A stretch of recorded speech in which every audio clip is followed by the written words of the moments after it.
ওই দেখো,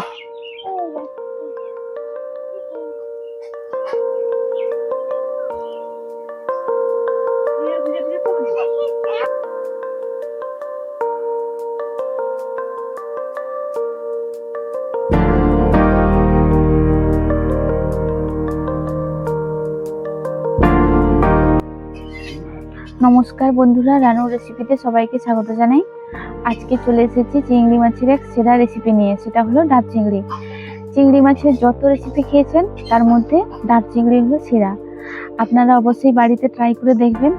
এই ডাব চিংড়ি খাবার পর চিংড়ি মাছের অন্য কোনো রেসিপি মুখেই লাগবে না। আপনারা অবশ্যই ট্রাই করে বাড়িতে দেখবেন আর কমেন্ট করে জানাবেন। চলুন এবার দেখে নেওয়া যাক। ডাব চিংড়ি বানানোর জন্য আমি নিয়ে নিয়েছি 250 মতো গোলদা চিংড়ি। এই যে দেখুন, এটাকে আমি এবারে কেটে পরিষ্কার করে নেব এক এক করে। প্রথমে আমি চিংড়ি মাছের এই পা গুলাকে কেটে নেব।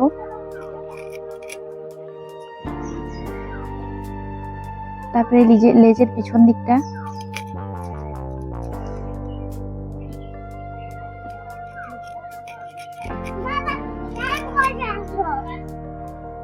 মাথার মধ্যে যে এখানে নোংরাটা থাকে, এই চিংড়ি মাছের এই করাতটা দিয়ে আমি এখান থেকে বের করে নেব।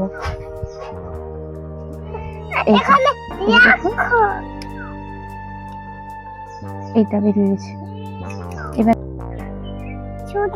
দেখুন, চিংড়ি মাছের খোলসটা আমি ছাড়িয়ে নিয়েছি। এবার আমি এর সুতোটা বের করে নেবো এখান থেকে। আমার সুতো কি? এই যে দেখুন,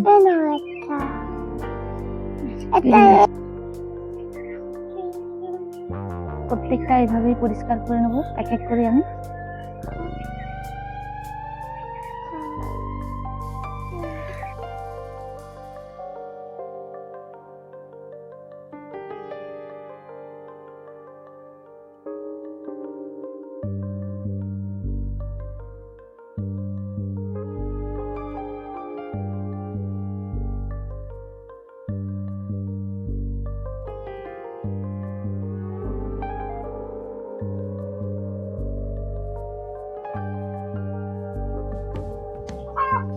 এবার আমি একটা বড় ডাব নিয়ে নেব।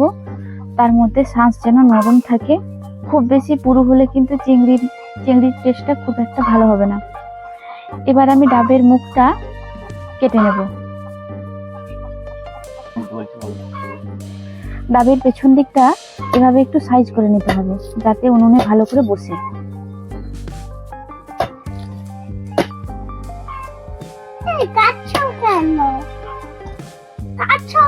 তুমি জমবে যাবে তো, তুমি কাটছো বলে জমবে যাবে তো। না কাটলে বসবে না, হবে এমনি করে হবে, জমবে।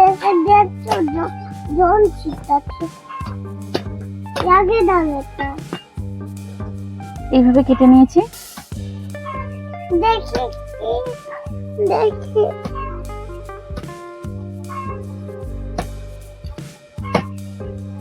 জল ছিটাবে তো। জল তো বেরোচ্ছে। জল তো বেরাচ্ছে। ডাবের এই মুখটা আমি গোল করে কেটে নেব।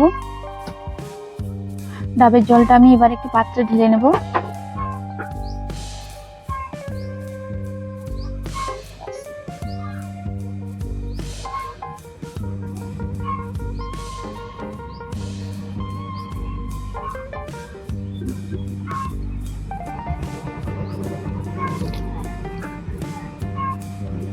মশলার জন্য 2 চামচ নারকেল কুড়ানো প্রয়োজন।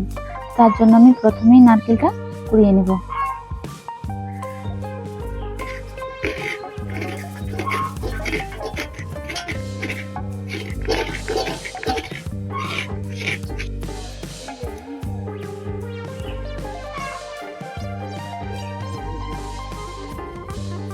চিংড়ি মাছগুলো এবার আমি ম্যারিনেট করে নেব। তার জন্য নিয়ে নেব শুধুমাত্র নুন। এখানে কোনো রকম হলুদের প্রয়োজন নেই, কারণ ডাব চিংড়ির কালার সাধারণত সাদাই হয়, আর রান্নার সরষের তেলের জন্য হালকা হলদেটে ভাবও চলে আসবে।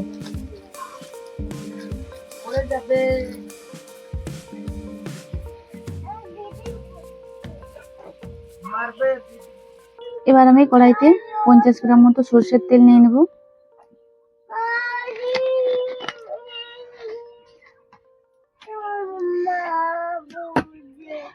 ঝুড়ো ঝুড়ো করে পেঁয়াজ আমি কেটে নিয়েছি। এবার এই তেল গরম হলে পেঁয়াজটা হালকা লাল করে ভেজে নেব।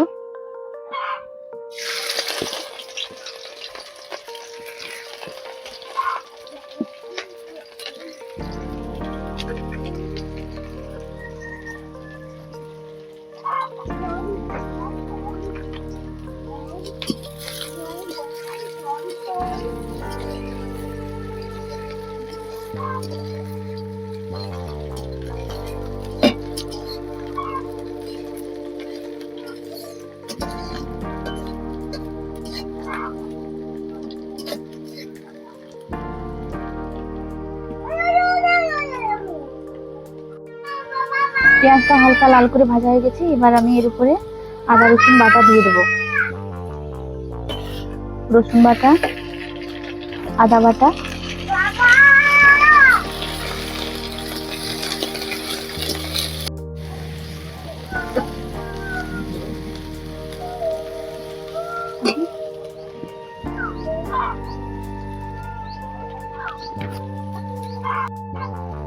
এবার আমি একটা একটা করে মাছ দিয়ে দেবো। এবার আমি একটা একটা করে মাছ দিয়ে দিচ্ছি।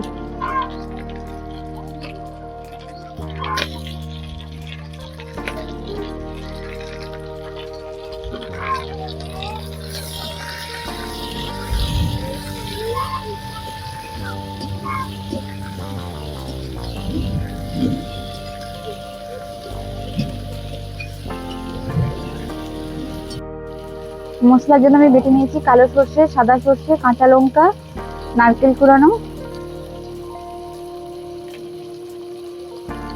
এবার আমি দিয়ে দেবো কড়াইতে।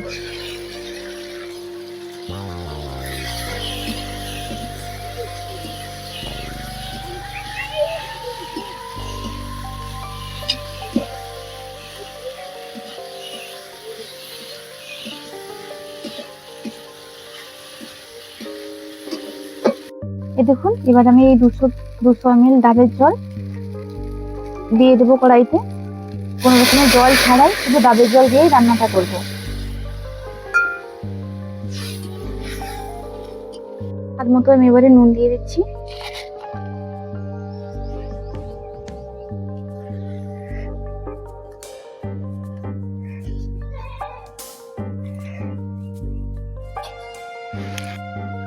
চিংড়িটা আমি এবারে নামিয়ে নেব। তারপর ডাবের মধ্যে দম দিয়ে দেবো।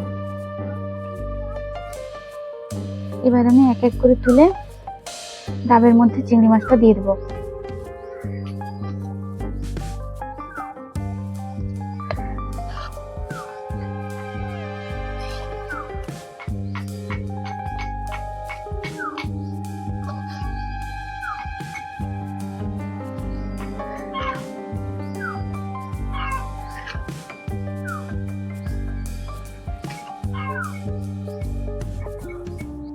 যেরকম বিরিয়ানি রান্না হয় সেরকমই আমি চিংড়ি মাছটাকে আর গ্রেভিটাকে দিয়ে তার উপরে ডাবের এই সরটাকে দিয়ে দেবো উপরে।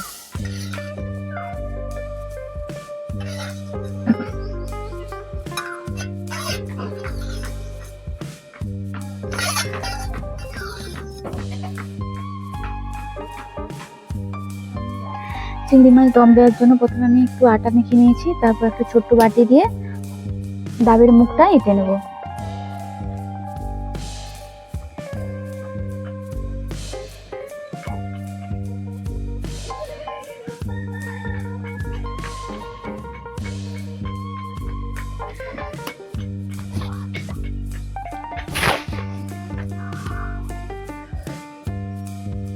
এবার আমি ডাবটা দম দেওয়ার জন্য উনানে বসিয়ে দেবো।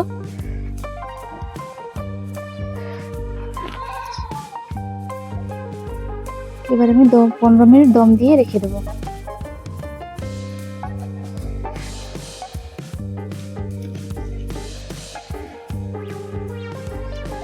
আমি ঢাকনাটা খুলে দেখি চিংড়ি মাছটা কতটা কি হয়েছে। এই দেখুন, গন্ধটা খুব সুন্দর বেরিয়েছে।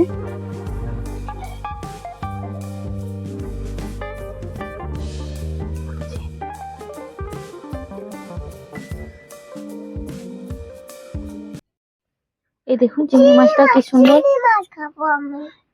দেখুন চিংড়ি মাছটা কি সুন্দর পারফেক্টলি দারুণ সেদ্ধ হয়েছে, খেতেও অপূর্ব লাগবে, গন্ধটাও খুব সুন্দর।